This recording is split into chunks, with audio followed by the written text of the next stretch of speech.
Germany में रहकर भारत के विभिन्न मुद्दों पर अपने पॉइंट्स रखने वाले, भारत पर टिप्पणी देने वाले, भारत पर वीडियोस बनाने वाले और उन वीडियोस से यूट्यूब से पैसा कमाने वाले, जिसके 23 मिलियन से ज़्यादा सब्सक्राइबर हैं, इस यूट्यूबर का चेहरा तो आप जानते ही होंगे।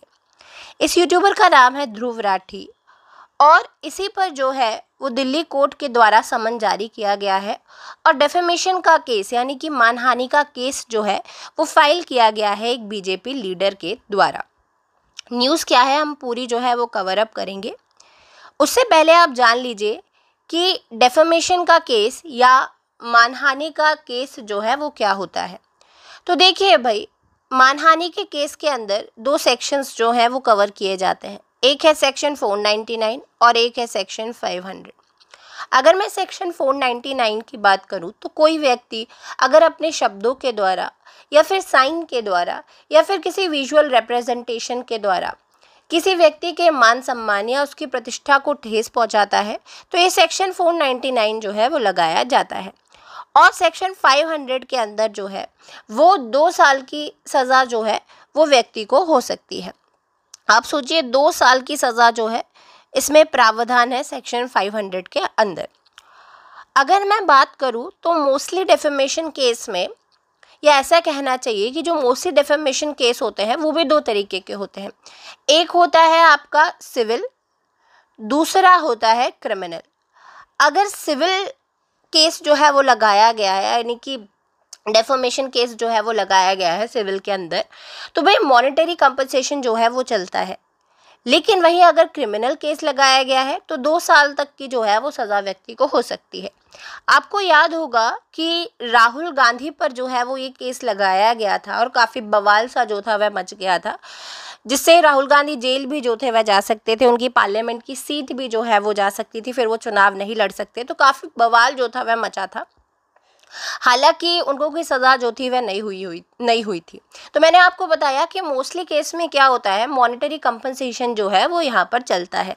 लेकिन यहाँ पर ये भी आप ध्यान आपको रखना पड़ेगा कि भाई एक साइड पे तो आर्टिकल 19 है जो कि क्या दे रहा है भाई, व्यक्ति को फ्रीडम ऑफ स्पीच दे रहा है, वहीं सेक्शन 499 और सेक्शन 500 जो है वो लगाया जा रहा है। तो कहने का मतलब मेरा ये है कि आर्टिकल 19 व्यक्ति के पास है कि भाई फ्रीडम ऑफ स्पीच है, लेकिन सुप्रीम कोर्ट ने ये भी बताया है कि भाई आप कुछ भी जो है वो नहीं बोल सकते, है ना। आप आर्टिकल 19 का मिसयूज जो है वो नहीं कर सकते। तो यही है मानहानि का केस या ऐसा कहना चाहिए डेफेमेशन का केस जो व्यक्ति पर लगाया जा सकता है। अब आप जान चुके हैं कि मानहानि का केस जो है वो क्या है। अब हम कंट्रोवर्सी पर आते हैं कि भाई ये जो ध्रुव राठी है इन पर समन क्यों जारी किया गया है या बीजेपी लीडर ने इन पर केस जो है वो क्यों लगाया मानहानि का। तो भाई हुआ क्या था, एक कंट्रोवर्सी जो थी वो यूट्यूब पे काफ़ी छाई हुई थी। ये दोनों यूट्यूबर हैं, ये है एल्विश यादव और ये है ध्रुव राठी। तो एल्विश यादव के द्वारा एक वीडियो जो था वह बनाया गया था जिसका नाम था exposing Dhruv Rathee and his anti India propaganda. ये जब इनके द्वारा वीडियो बनाया गया तो ध्रुव राठी को इन्होंने जो था उनके बारे में कुछ टिप्पणी जो थी वह इस वीडियो में की थी। अब जब एल्विश यादव के द्वारा ये वीडियो बनाया गया तो ध्रुव राठी ने भी उनके ऊपर यानी कि उनको जवाब देने को लेकर उनके द्वारा भी 2 वीडियोस जो है वो बनाए गए। एक था ध्रुव राठी एक्सपोज्ड वाला वीडियो, ये वीडियो है, और एक वीडियो ये था कि माय फाइनल रिप्लाई टू गोदी यूट्यूबर्स एल्विश यादव ध्रुव राठी। हालांकि अगर मैं बात करूं तो इन दोनों वीडियोस पर काफ़ी अच्छे व्यूज़ जो हैं वो ध्रुव राठी को मिले थे। अगर हम टोटल व्यूज़ की बात करें तो टोटल 50 मिलियन व्यूज़ जो हैं वो ध्रुव राठी को इन दोनों वीडियोस पर मिल गए, यानी कि काफ़ी अच्छा पैसा जो है वो ध्रुव राठी ने इन वीडियोस से छाप लिया है। तो कहने का अभिप्राय ये है कि न्यूज़ पर आते हैं तो इनके द्वारा ये 2 वीडियो जो थे वह बनाए गए थे। अब ध्रुव राठी ने इस वीडियो में क्या किया था, ये वाले वीडियो में यहाँ पर कुछ अपने पॉइंट्स रखे थे। एक बीजेपी लीडर है, नाम है उनका सुरेश नखवा। सुरेश नखवा, पहले मैं उनकी शक्ल आपको दिखा देती हूँ। ये है सुरेश नखवा जी, आप देखिए बीजेपी से जो है ये संबंध रखते हैं। अभी जो सुरेश नखवा है इन पर जो है वो अपने साइड से कुछ पॉइंट जो थे वह ध्रुव राठी ने उस वीडियो में रखे थे।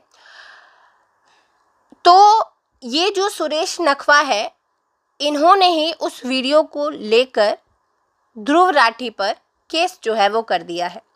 उनके द्वारा ये बताया जा रहा है कि ध्रुव राठी ने जो जो पॉइंट उस वीडियो में रखे थे उनके ऊपर, वो एक तरीके से उनका अपमान जो है वो ध्रुव राठी ने किया है। उनको लेकर लोगों के द्वारा काफ़ी आलोचना जो है वो उनको झेलनी पड़ रही है। सुरेश नखवा जी को काफ़ी निंदा जो है वो यूट्यूब पर, या कहना चाहिए इंटरनेट पर, उनकी की जा रही है, जो कि उनकी प्रतिष्ठा को, उनके मान सम्मान को जो है वो ठेस पहुंचा रहा है।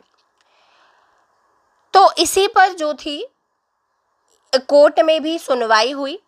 साकेत कोर्ट जो दिल्ली का है वहाँ पर सुनवाई हुई थी। स्ट्रक्चर थी गुंजन गुप्ता। उन्होंने इस मामले में सुनवाई की और ध्रुव राठी पर समन जारी करते हुए उन्हें बोला है कि भैया आप 6 अगस्त को जो है वो पेश हो जाइए।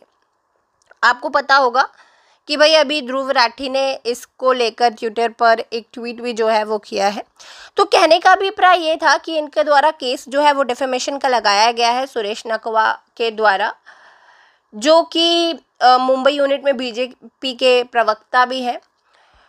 तो अब केस जो लगाया गया है, दिल्ली कोर्ट ने जो समन जारी किया है कि 6 अगस्त को जो है वो ध्रुव राठी को कोर्ट में पेश होना है। तो यही थी न्यूज़। आपकी क्या राय है इस न्यूज़ पर, कमेंट में ज़रूर लिखिएगा। और आर्टिकल 19 जो कि फ्रीडम ऑफ स्पीच लोगों को देता है, उसको लेकर आपकी क्या राय है? जो लोग मिसयूज़ करते हैं उस आर्टिकल का, वो भी आप कमेंट बॉक्स में बता सकते हैं। मिलते हैं नेक्स्ट वीडियो में। Thank you so much.